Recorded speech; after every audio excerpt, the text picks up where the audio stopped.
6-7 తేదీలలో miss world పోటీలలో జరిగే వేడుకలలో పాల్గొనే సుందరిమణులు వరంగల్లోని సుప్రసిద్ధ క్షేత్రాలను సందర్శించే అవకాశం ఉంది అని రాష్ట్ర పర్యాటక శాఖ డైరెక్టర్ ప్రకాష్ రెడ్డి అన్నారు. కాగా శనివారం హన్మకొండలోని హరిత కాకతీయ హోటల్లో రాష్ట్ర పర్యాటక శాఖ మేనేజింగ్ డైరెక్టర్ ప్రకాష్ రెడ్డి, జిల్లా కలెక్టర్ ప్రావీణ్య ఇతర అధికారులతో సమావేశమయ్యారు. మిస్ వరల్డ్ పోటీలో పాల్గొనే సుందరిమణుడు వరంగల్ పర్యటనలో భాగంగా సందర్శించే కాళోజీ కళాక్షేత్రం వద్ద చేయాల్సిన ఏర్పాట్లు, తీసుకోవాల్సిన జాగ్రత్తలు, ఇతర అంశాలపై కలెక్టర్ అధికారులతో రాష్ట్ర పర్యాటక శాఖ మేనేజింగ్ డైరెక్టర్ ఐపీఎస్ అధికారి ప్రకాష్ రెడ్డి చర్చించారు. మిస్ వరల్డ్ పోటీలో పాల్గొననున్న దాదాపు 30 మంది మన వరంగల్ను సందర్శించనున్నారు.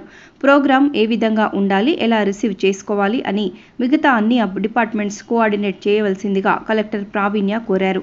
అదేవిధంగా జిల్లాలోని వివిధ ప్రాంతాలను సందర్శించే క్రమంలో పర్యటన ఏ విధమైన అరేంజ్మెంట్స్ చేయాలో కన్సల్టెంట్ ద్వారా అన్ని క్షుణ్ణంగా పరిశీలించి కూడా అధికారులతో పర్యాటక శాఖ ఎండీ ప్రకాష్ రెడ్డి చర్చించి కాళోజీ కళాక్షేత్రాన్ని సందర్శించారు. మే 14వ తేదీన వరంగల్కి ఉదయం 11 గంటలకి హరిత కాకతీయ హోటల్ చేరుకుంటారని, హోటల్ నుంచి కాళోజీ కళాక్షేత్రం సందర్శించి అక్కడే విద్యార్థులతో సమావేశమవుతారన్నారు. బతుకమ్మలతో స్వాగతం పలికి అక్కడి కార్యక్రమాన్ని ముగించుకొని తిరిగి హరిత కాకతీయకు చేరుకుంటారు. ఈ కార్యక్రమంలో greater Warangal municipal corporation commissioner Ashwini Tanaji Wakade, Telangana రాష్ట్ర భాషా సాంస్కృతిక శాఖ డైరెక్టర్ మామిడి హరికృష్ణ, విశ్రాంత ప్రొఫెసర్ పాండురంగారావు, హన్మకొండ ఏసీపీ దేవేందర్ రెడ్డి, జిల్లా పర్యాటక శాఖ అధికారి శివాజీ, ఇతర శాఖల అధికారులు తదితరులు పాల్గొన్నారు.